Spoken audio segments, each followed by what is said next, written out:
This is News with the Disney Dude. Please like this video, subscribe to my channel for more content, so you don't miss the latest Walt Disney World Resort news. Here now is the news for March 26th of 2025. And just to let you know, there is a lot of news. Disney has released a lot of information, so there's a lot to cover. So let's now begin with the news. All right.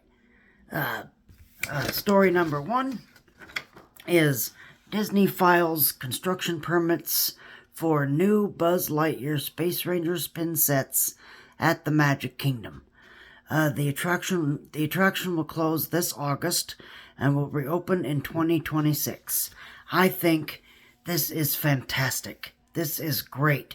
It finally shows that someone in management is caring about this ride, okay? This ride is, oh gosh, I think it opened in 1998, I believe, and Disney has just run it into the ground. It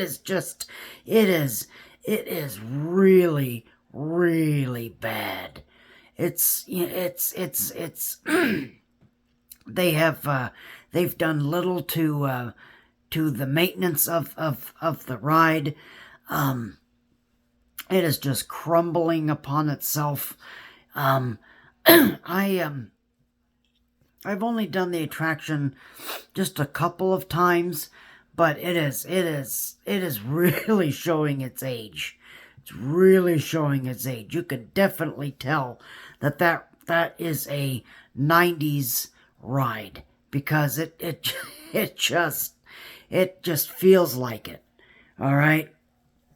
So I am glad that they are updating this ride. For those of you that don't know, where this attraction is today, two attractions used to be in that space. So Delta Dream Flight was in that space, and Flight to the Moon was also in that space, and it utilized the same ride technology as Space Ranger Spin. So all of them have been Omnimover attractions. But Buzz Lightyear Space Ranger Spin is the longest attraction to occupy that space.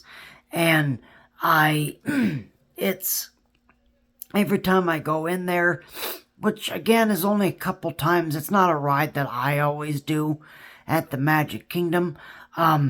But, every time that I ride it, it's just, every time I see, the projections are getting worse, the animatronics are just decaying, and, the ride vehicles just look, beat up and torn, and, even the guns that you use, the laser guns, those are old too. Everything in this ride is very, very old.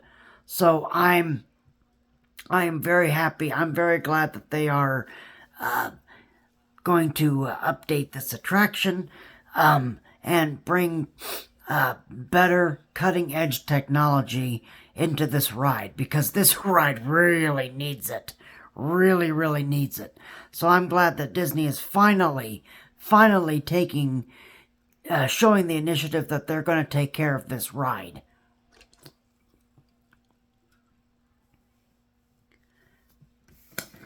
All right. Our next story is surveys reveal that this story kind of hurts me. I understand, but it kind of hurts me as a regular theme park goer. But surveys reveal that the Country Bear Musical Jamboree, the new Country Bear Musical Jamboree, ranks higher than the original show ever did with guests. this story really kind of hurts me. Really kind of hurts me. I really love both of these shows. Okay? I really like both of them. If I had it my way, I would keep the original just because that's that's me, the sentimental fool, speaking and doesn't want things to change. On the other hand, it's that new show is good. That new show is really good. They knew that they had a tall task to update that show. Again, Florida's in the minority. Florida is in the minority of, that these 4 Walt Disney World theme parks, a lot of the clientele are tourists that have never come to Disney World, that has never come to Walt Disney World before. They will never come back. They're only once in a lifetime people. And that's the clientele you have to appeal to. Okay, that's the clientele you have to appeal to. All the other parks, Disneyland in California, Tokyo Disneyland, Shanghai Disneyland, Disneyland Paris, Hong Kong Disneyland, all those other parks appeal to, regular visitors. They appeal to return visitors, okay? I'm not saying that they don't have tourists there, because they do, but their clientele is more repeat visitors, okay? So things mean much more to people there than they ever do here in Florida, okay? People come here and they look at, if they looked at the old Country Bear Jamboree show, they're like, what is that? I don't understand what that is. What is this show? Okay? They look at, again, I've been on this rant before, okay? They look at Tom Sawyer Island and the Riverboat. What is that? I have no idea what that is. Okay? So, you have to build things that this group understands, okay? Otherwise, you're just not going to reach them, okay? And I've done this rant, more times than I care to count, which is really sad for us annual pass holders that come all the time, because there's quite a bit of us that come all the time, okay? But we're not the clientele. We're not the clientele. We are not the people that they are aiming for, okay? Walt Disney World is aiming for tourists, okay? So that's why you have to build things that they understand, because they're not the Disneyland crowd. They're not Tokyo Disneyland crowd. They're not the Shanghai Disneyland crowd. They're not Disneyland Paris crowd. Okay, they're just not. Okay, they're just they're not that clientele. They're not those people. Okay, so when Walt Disney World is in the minority of once in a lifetime people, okay, that are only going to come once. They're never going to come back. And so you have to build things that they understand, that they get. Otherwise, they're just going to be like, I don't know what that is. Okay, and then they go on social media and they rant and they rave about, how it was boring and they didn't have enough to do and blah, blah, blah. And, and then I have to read comments like, oh, Universal is so much better and blah, blah, and then it's like, but anyway, I'm going on another rant, but that's so, but it is nice that the new show is surveying higher. As many of you may remember, back when Bob Chapek was head of Parks and Resorts, he was going to rip out the Country Bear Jamboree, and put in a Toy Story marionette show. And I'm going to give credit to where credit is due. Okay, thanks to the very, very hard work of Tom Corliss and the group over at WDWNT. They saved the Country Bears, and the Country Bears are now going to stay for years to come. And that meant that we had to have an updated show. Okay, we had to have an updated show. But I'm glad that the Country Bears are still in the park. They are still in the park because that's where they started. That's where the Country Bears started. Okay, the show at Disneyland, that didn't debut until after the Walt Disney World version did. Okay, the Walt Disney World version of the Country Bear Jamboree was the original. It was the original 1971 show. Okay, that they updated. Okay, so that's, I'm sad that the Country Bears, that the original Country Bears, got closed. On the other hand, I really like the new show. A lot of people in the comments, I think they're being totally unfair to this show. They're like, I don't like it. It's, it's just a bunch of IP songs and, it's just a bunch of garbage and blah, blah, blah. I really like both of them. All right. It's the same thing. It's the same thing with Splash Mountain turning into Tiana's Bayou Adventure. I really like both of those attractions. Okay. I really like both of them. They are on equal footing. All right. Which is more than I can say with Mickey and Minnie's Runaway Railway replacing the Great Movie Ride. That ride is not on the same footing as the Great Movie Ride was. It is a step, actually I would say it's a couple steps below the Great Movie Ride. Great Movie Ride is up here, okay? Mickey and Minnie's is all the way down here, okay? You can't really tell where my hand is, but Great Movie Ride's up here. Mickey and Minnie is like all the way to the bottom of this desk, okay? But again, I'm going off on rants and everything, but the general rule for theme parks is if you replace something, it has to be as good or better than what you replace. And I truly think that that's what the Country Bear Musical Jamboree did. It's as good as the Country Bear Jamboree. Is it better than the original Country Bear Jamboree? No. But it's as good as the Country Bear Jamboree was. All right? So that's the point of this, my whole rant here, okay? All right. Our next story is updates to reimagined Test Track at Epcot will be focused on the ride experience. Other than, so if you ever rode Test Track 2.0, the whole experience of the ride was building a virtual car, and then testing it, putting it through the rigorous testing requirements that all cars go through before they're released to the general public. All right.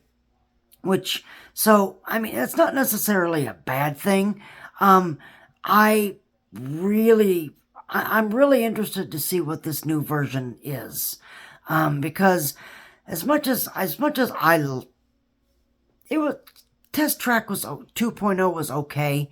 As much as I kind of like that attraction, having the blacklit forest and, that after you're coming out of that tunnel thing, and then testing, and then going through the first half of the thrill experience, kind of going fast. I think that was kind of cheapy. I think that was really kind of cheap. It was just black lights with, and then the trees would, were on lights that would light up and everything, and then you would pass the truck that was supposedly coming at you with the horn going and the lights, and you would, veer around the corner. So I'm really hoping that this new test track will have better effects and better technology than the 2.0 did. All right, so that's my hope. That's my hope with this statement that Disney has made.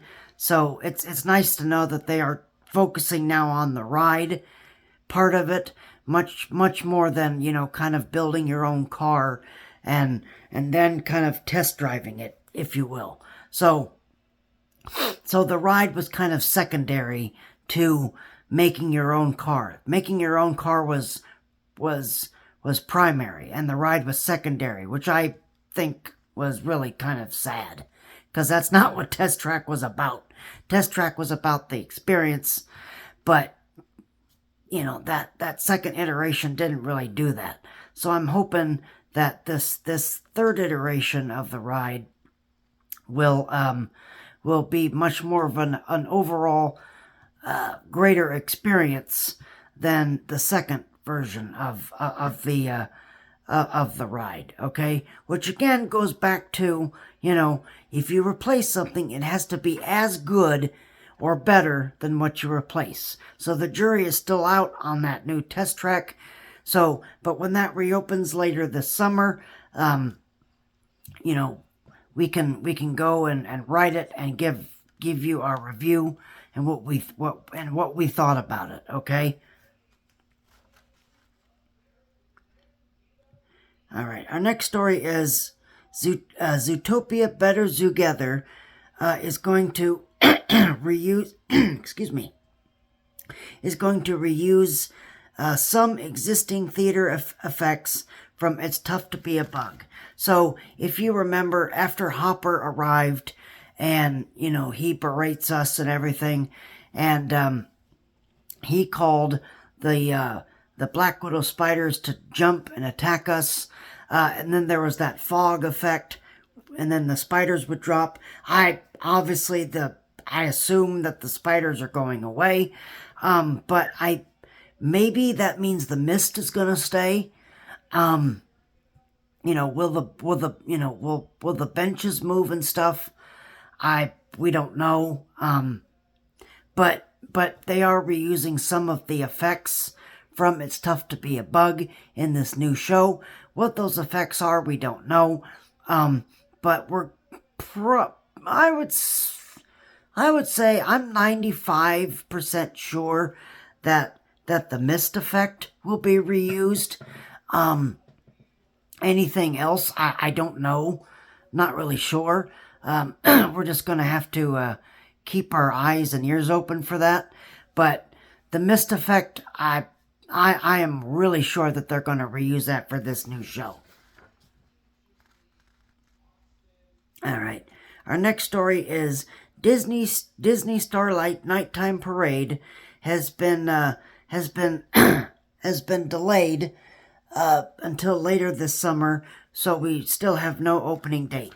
It was supposed to we thought it was supposed to open sometime in the early summer, which you would want to do, since Memorial Day weekend is kind of like the unofficial beginning of summer, which is why they're opening, both the new Little Mermaid show and the Villain show on the same day, because that they know that the summer's starting. So, and thank God that I did not get blocked out. That was a day before my blockout begins. So I am really thankful that Disney has decided to open up those shows before our pass holder blockout dates. So I am really happy that they're doing that. I forgot to mention that when I reported on this a minute ago, but that's what you're supposed to do. That's what you're supposed to do. If you want to open something new to everybody, make it available to everybody. Okay? So, like, when you closed It's Tough to Be a Bug, you decided to close that when most annual pass holders were blocked out. That's not good. That is not good show. That is not what you should be doing. Okay? Now, closing Muppet Vision 3D, while most of us annual pass holders are still able to go to the parks, that's great. Okay? I'm not excited that Muppet Vision's closing, but I'm just saying that, opening or closing things while the annual pass holders are still able to go, that's good show. That is a good show. That's what we want. Okay? Because we want our time to say either hello or goodbye to whatever's coming. So more of this, please. More of this, please. Okay? Please, Disney, if anyone's watching this, when you open up something or close something, please look at all of the annual pass holder blockout dates. Okay? And you really want to pick a date where all the annual pass holders can either say hello or goodbye to any experience. So more of this, please. But again, we still don't have an opening date for Starlight Nighttime Parade. At this point, I don't even know. I mean, if it opens on July 4th weekend, so be it. That's when I'm blocked out. But again, that would be another big holiday weekend that you would want to open things on. So it wouldn't surprise me if it was in July. But I would hope for later July. So that's when I'm not blocked out. But we're just gonna have to wait and see. So, but hopefully,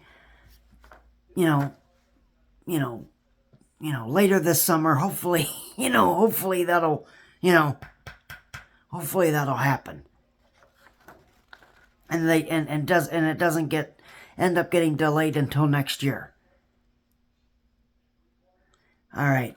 Now we move on to my big story, which this really makes me happy, and it shows that they actually care about capacity, because they know they're getting rid of Muppet Vision 3D.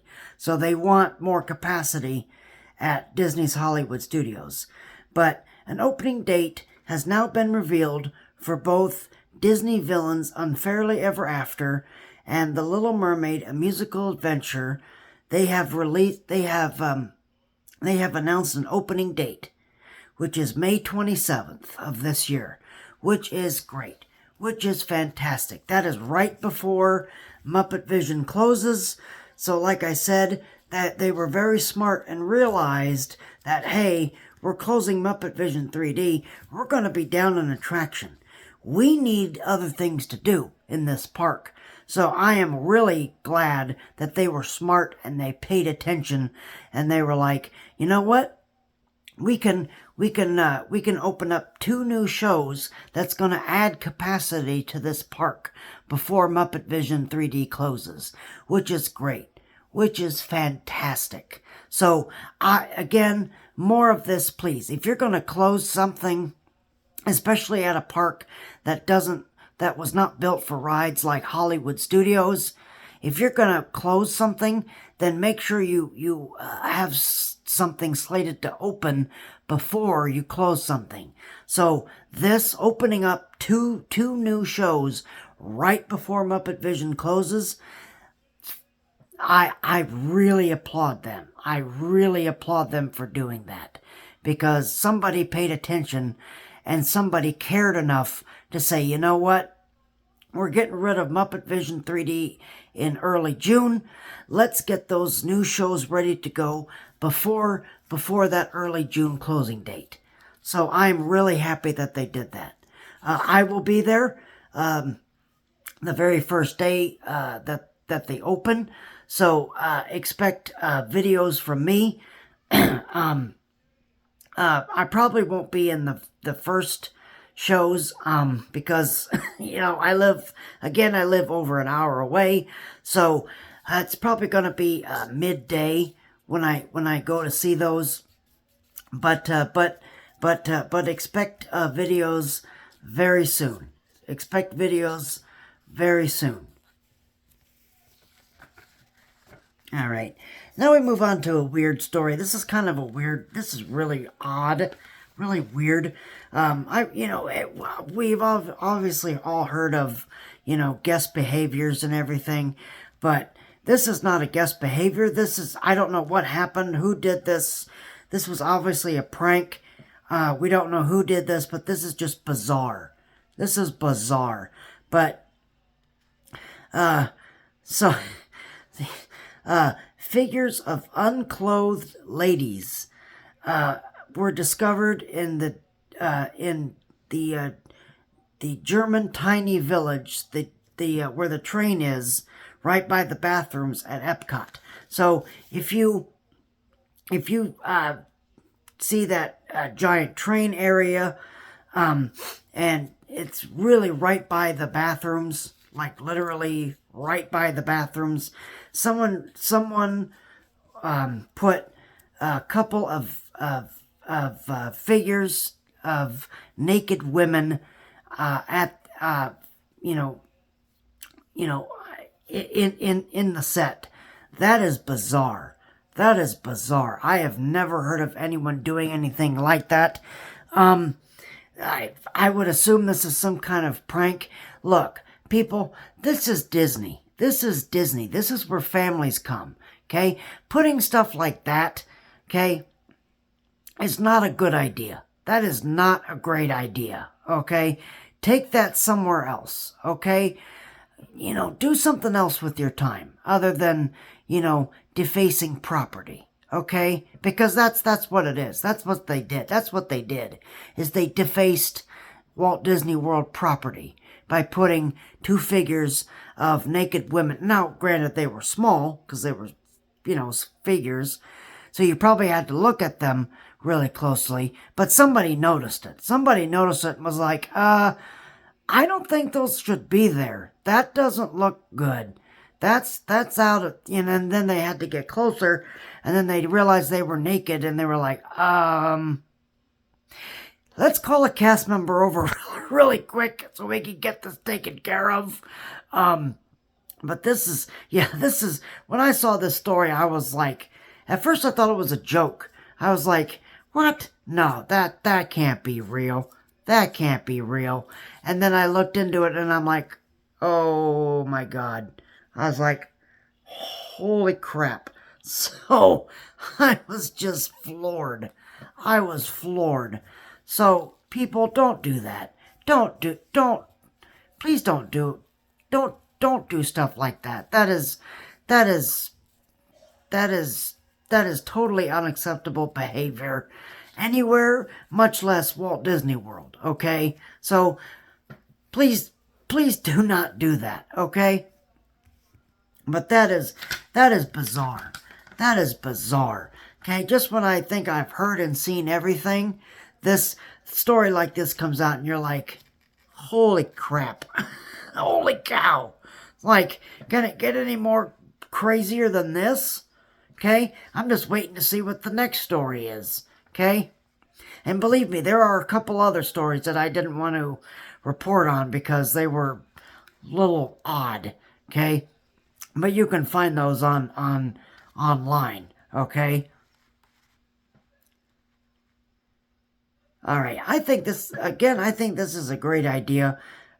Roaming character meet and greets are being added to early entry at Walt Disney World. So I am sad that it's not for all guests, but this kind of harkens back to the day of when I was a kid and I was coming to these theme parks. They had roaming characters everywhere. Everywhere. At all of the theme parks. Okay? So, them going back to that, I think is fantastic. They're not traditional meet and greets. You can't, it's not like a personal kind of one-on-one type of type of thing. They're just going to be roaming around and taking pictures and such, maybe having a little conversation or two, but, you know, they're going to be fast-moving, walking around characters, which I think is great. I think is fantastic. What I would really hope that they would do, if this goes really well, is to add this for everybody. Add this for all guests, because I think that is a terrific idea. That is a terrific idea. And I really hope that somebody that somebody in these theme parks, I really hope that this goes well. So someone in the theme park that, you know, that either Josh D'Amaro or Jeff Valley or whoever looks at that and says, you know what? We should have that experience for all guests, not just the early entry people. Okay? So I'm hoping that this will be for everybody, you know, down the road. But I think this is a great idea, because that brings me back to the Walt Disney World of my youth. Okay? Is when you would be walking around and you'd have characters walking around and interacting with guests instead of just one confined space. So if this does stay around, and if it's for all guests, good on them. Good on them. Okay? So I hope that this is going to stick around. I really hope so. All right. And then on top of that, Goofy is taking over Communicore Hall, Stitch is invading Tomorrowland, and more entertainment is coming to Walt Disney World, which again is fantastic, which is great.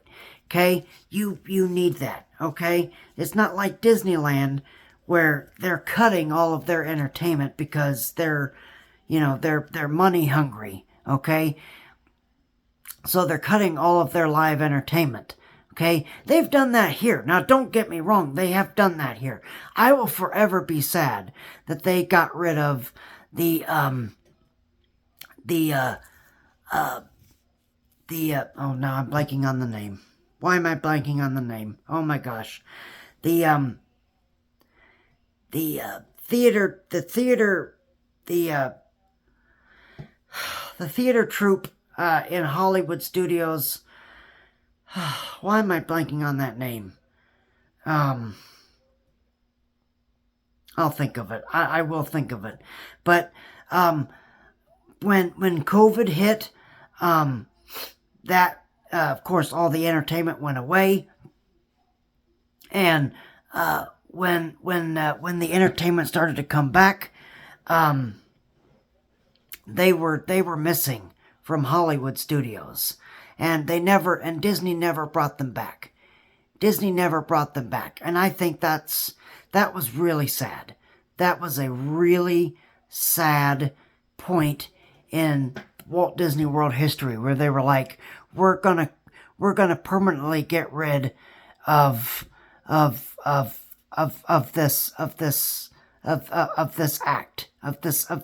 this troupe.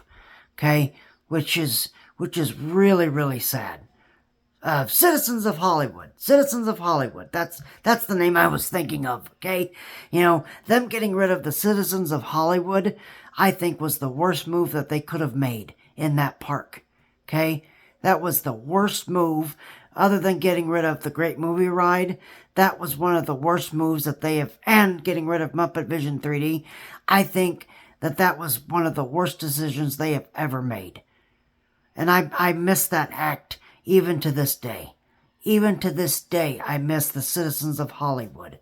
There's still some small part of me that still walks around Hollywood Studios, and I'm still thinking that I'm gonna see the Citizens of Hollywood drive up any moment, and I don't, and I don't, and I miss that.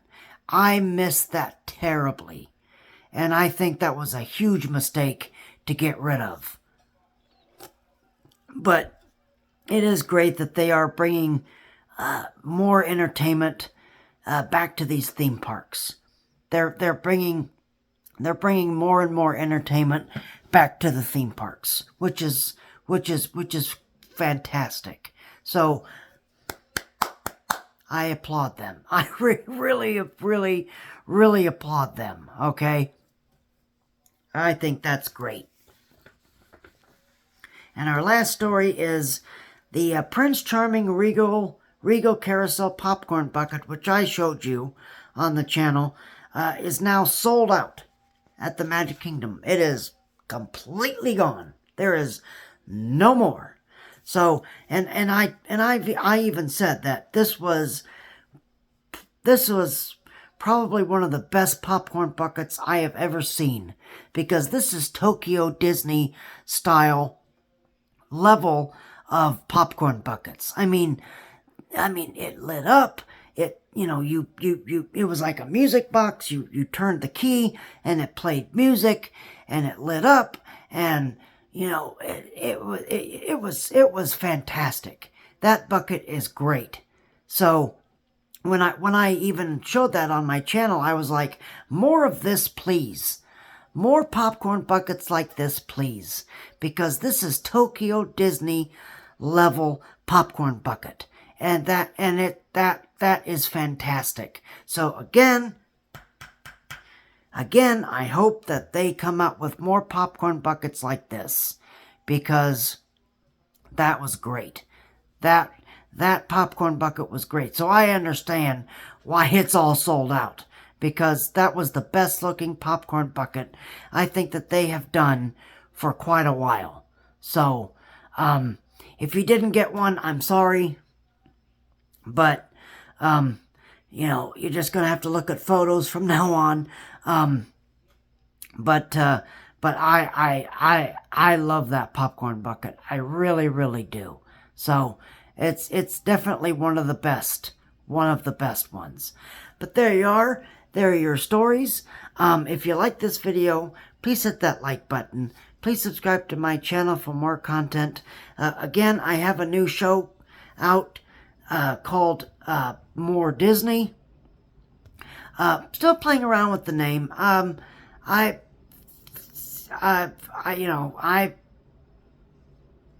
probably pretty sure that it's going to stay More Disney. I don't know. Maybe I can call it Let's Talk More About Disney. Maybe that's what I'll call it. I don't know. But still playing around with the name, but anyway, that first episode is out, ready for you to enjoy.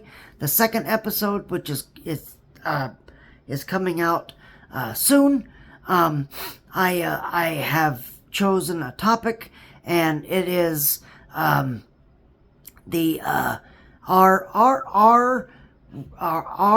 retheming rides a good idea at Walt Disney World? So look for that video very soon. But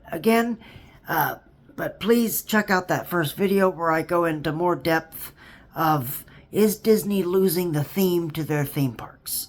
So go over and check that out. If you like this video, please hit that like button. Please subscribe to the channel. It's really great to see so many great people interested in Disney as much as I am. I thank you guys very much for watching. You guys have a magical rest of your evening. You all keep each other safe and healthy. And remember that tomorrow is just a dream away.